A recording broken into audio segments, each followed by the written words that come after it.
Na mwini Baraka One TV moja kwa moja kutoka nchini Jamhuri ya Kidemokrasia ya Kongo, ikiwa ni tarehe 28 za mwezi wa 9 2025, majira ni saa 12 asubuhi saa za Afrika Kati, ikiwa saa 1 majira Afrika Mashariki, na mimi ni Rajabu Wakili Kabonga.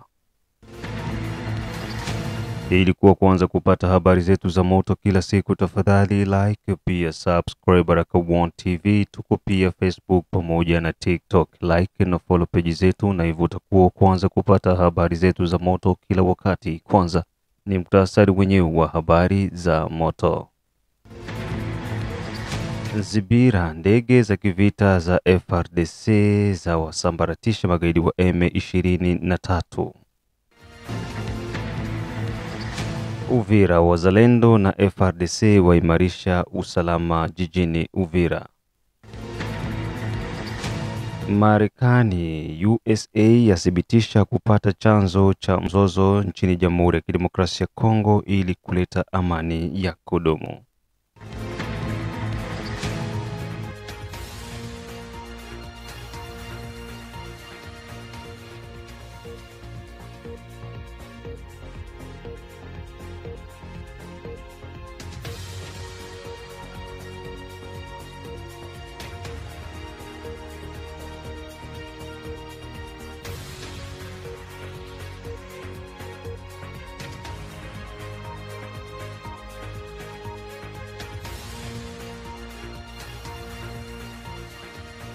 Na unaendelea kusikiza matangazo yetu moja kwa moja kutoka nchini Jamhuri ya Kidemokrasia ya Kongo, na pia operation Saidia Mzalendo bado kuendelea. Na kama hujaungana na operation hii, tafadhali tumia namba ambazo unaziona kwa screen yako ili moja kwa moja uweze kuwasiliana na Baraka One TV.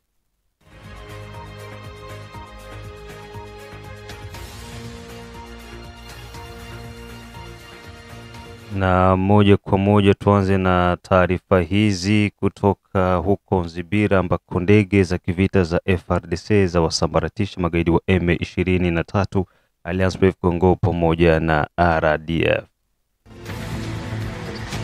Baada ya kuweza kujitangaza rasmi kudhibiti kitongoji cha Nzibira jimboni Kivu ya Kusini, magaidi wa M23 walikiona cha mtema kuni baada ya ndege za kivita za majeshi ya Jamhuri ya Kidemokrasia ya Kongo FARDC pamoja na drones za kivita kuweza kushambulia kambi mahususi za magaidi hao wa M23, na hivyo kuweza kuwatia hasara kubwa idadi kubwa ya wanajeshi wao, wakisadikika kuwa wameweza kupoteza maisha na silaha nyingi pia kuweza kuharibiwa.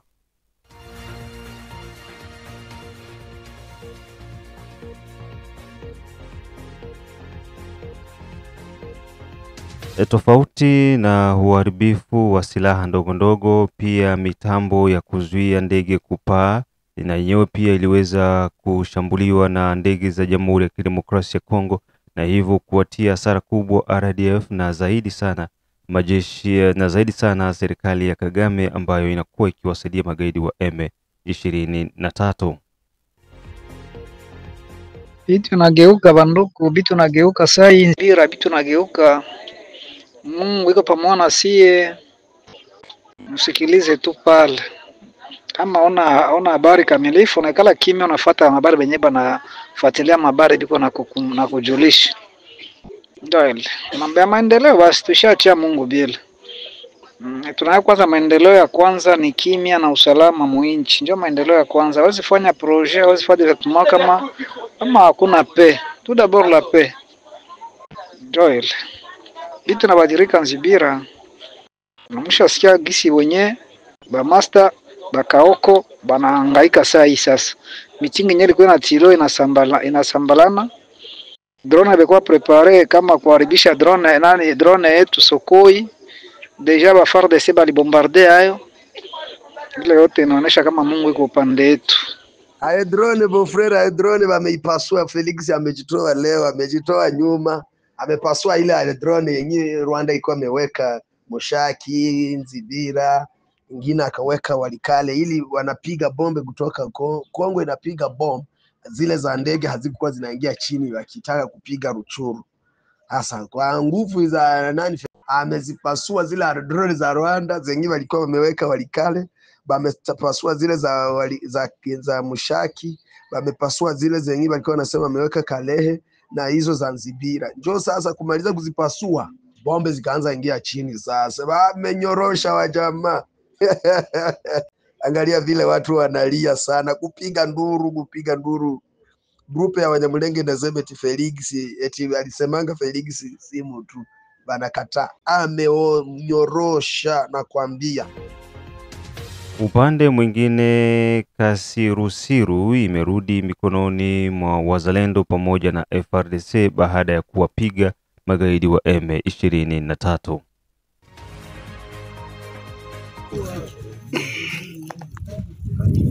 Awe sengeli ko optimisa kama filme moko ya awa Kasirusiru ndeko la kisake awa tosi tokomi mboka lisusu.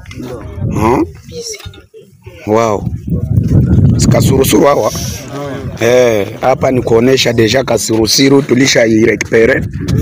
Inatoka kumikono ya adui. Wazalendo na FARDC walisha jengua adui.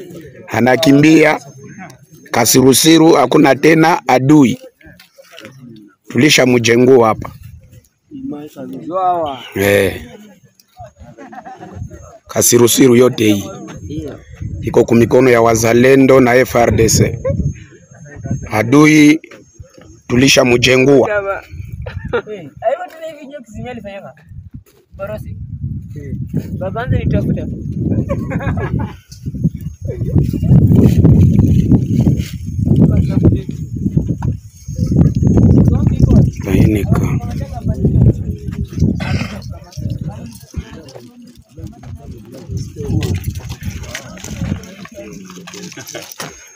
Kasirusiru yote hii. Adui tulisha mjengua. Wazalendo na FARDC tunajengua adui deja. Alisha toka. Kasirusiru iko kumikono yetu. Na baada ya taarifa hizo kutoka huko maeneo ya Nzibira, turudi moja kwa moja tarafani Uvira. Wazalendo na FARDC waimarisha ulinzi jijini Uvira na tarafa nzima ya Uvira.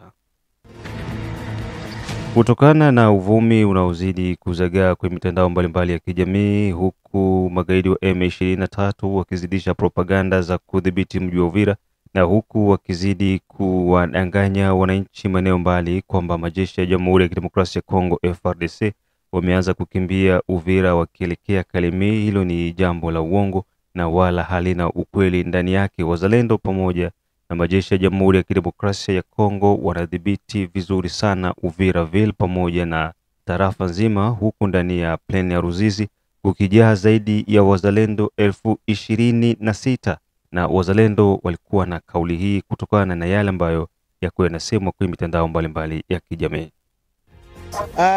Wakaaji wa Uvira tuambie ya kwamba wajisikie huru, wafanye kazi ilivyo, watumike kazi zao, wengine waende kuchuruza Dubai, wengine waende kuchuruza sijui sehemu ambao wanataka. Wajue ya kwamba sasa hivi territoire ya Uvira, territoire ya Fizi, Mwenga iko bien sécurisé na wazalendo plus FARDC na waalie wetu hawa wa Burundi. Hatuwezi kosa kuwaambia kwa sababu vile vile nao wako wanajitolea kwa ajili ya nchi yetu ya Kongo. Sisi wazalendo mnajua ya kwamba tumesha mene operation kama vile 3 pale Kamanyola, ilifika muda wakatuambia ya kwamba government yetu iko mseselefe na ile linya ya Kamanyola iko mseselefe. Tukakubali serikali yetu, lakini sisi wazalendo hatuko mseselefe, na mnajua vita vyetu sisi wazalendo huwa tunavifanya kwa maitape fulani. Tunafanya vita vya Maguguni, tuna maitape za vita. Tunajua pale tutapagomboa bwana mtangazaji. Muda si muda tu. Bwana mtangazaji, Nzibira sasa hivi wazalendo ndio wanadhibiti Nzibira. Na hiyo naihakikisha kwa sababu tuna wapambanaji pale wakina Maheshe, na tuna wazee mzee Ruma ameshaingia tayari kwa sababu kulikuwa msukosuko kidogo, lakini jana amewasili Nzibira ili kuongeza nguvu.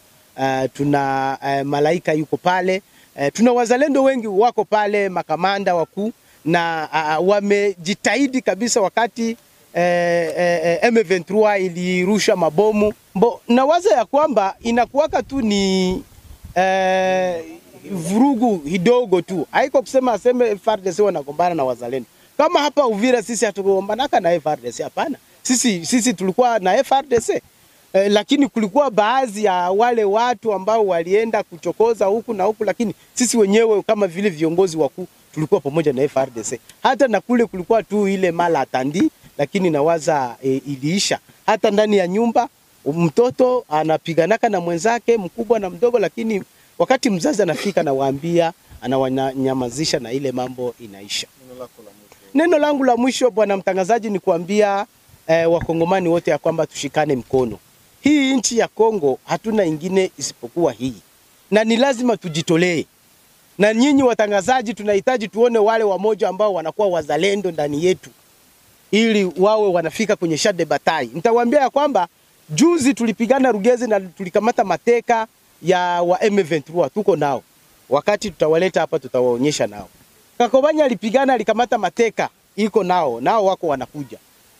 Nani Foka Mike alipigana huku mateka na waza mliziona hapa. Tunataka kuambia kwamba tunafanya kazi, na tunataka kuambia wakongomani wote ambao wako nje ya nchi na ndani ya nchi waache kuwa na roho ya pupa. Hatuna ingine nchi isipokuwa hii. Na wale ambao wako na ile roho kidogo wanaanza enda kujiunga kwa M23, ile ni kuchokea bure tu. Na tuambia kwamba sisi tuko ngangari, tuko imara, hatutishi, hatutishiki. Tutabaki imara na tutagombania hii nchi yetu mpaka kitaeleweka. Maana ni urinsi ambao tulirisi kutoka babu zetu. Maana hii nchi hakuna mtu mwingine ataweza kuipigania isipokuwa ni sisi. Huko unasikiliza matangazo yetu kutoka nchini Jamhuri ya Kidemokrasia ya Kongo, na pia unatusikiliza ukiwa huko Australia, ukiwa huko Canada, USA, Europe Central pamoja na East Africa. Ejide Kizenga Tembele, King Sele, the only one king from USA, Kizabe Ayeba, Yedone Butoto, Da Feza, Da Letitia, Da Irene, wakiwa unasikiliza Baraka One TV, Ankis Kandeke.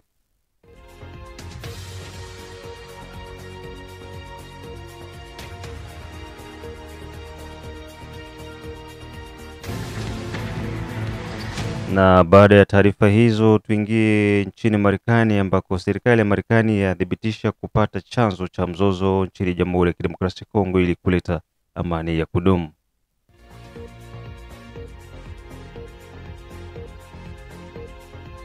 Mwakilishi wa Marekani na msaidizi wa rais wa Marekani Bwana Masad Boulos katika kipindi na waandishi wa habari jijini Washington nchini Marekani aliweza kugusia swala la kupata amani ya kudumu nchini Jamhuri ya Kidemokrasia ya Kongo na jinsi Marekani inavyoshughulikia amani hiyo.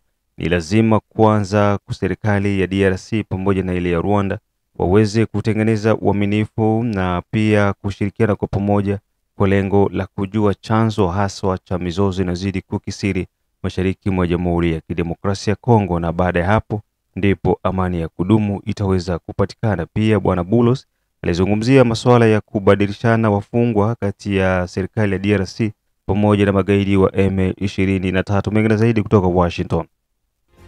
Donc c'est un processus complexe et nous avons mis en place, le plus important, c'est que nous avons mis en place de nombreux mécanismes entre les deux parties. Et là, je parle de la République démocratique du Congo et du Rwanda, mais aussi entre le mouvement 23 mars et la République démocratique du Congo. Ils viennent tout juste, nous avons annoncé il y a quelques semaines, ou peut-être plus, peut-être un mécanisme d'échange de prisonniers entre le M23 et le gouvernement de la RDC. En fait, ce matin même, j'ai eu le privilège de rencontrer le chef du comité international de la Croix-Rouge, car cet accord est entre le mouvement du 23 mars et le gouvernement de la République démocratique du Congo, mais il est facilité par le comité international de la Croix-Rouge. Et cela a été conclu à Doha. Donc il y a de bonnes avancées et de bons progrès qui se produisent à Doha. Nous avons donc d'abord eu la déclaration de principe. Ensuite, nous avons eu cet échange de prisonniers et nous travaillons également sur un certain nombre de mesures de renforcement de la confiance. Mais quant à savoir s'il y a des obstacles à ce processus en particulier, vous savez, il s'agit d'un dialogue interne. C'est un conflit. Il faut s'attaquer aux causes profondes du conflit. Et les deux parties ont accepté de traiter les causes profondes dans la déclaration de principe du 12 juillet. Donc, je crois qu'il y a 9 grands axes de travail et certains d'entre eux peuvent prendre du temps. Certains peuvent prendre quelques semaines. Par exemple, les questions de gouvernance. Il y a des questions de gouvernance, de décentralisation et de nombreux autres détails de cette nature, ainsi que l'intégration ou la réintégration des combattants du M23. D'autres groupes, concernant le fait que certains seront intégrés dans l'armée de la RDC et que d'autres seront intégrés dans une forme de gouvernement locaux et ainsi de suite. Ce sont donc des questions complexes. Certaines pourraient être d'ordre constitutionnel et ainsi de suite. Donc cela prend effectivement du temps. Cependant, nous avons un projet de texte, donc beaucoup de travail a déjà été accompli. Et encore une fois, le Qatar a joué ici un rôle énorme. Et nous avons un projet de texte. Il travaille donc sur ce projet final. Et merci beaucoup. Na huo ndo mwisho wa matangazo yetu kutoka Baraka1 TV. Mimi ni ndugu yako Rajabu Akili Kabonga, the one and only town DJ. Pia mbali kuna kurushia haya matangazo mengine. Tukutana ni majira ya saa 6, saa 9 pamoja na saa 12. Chao chao.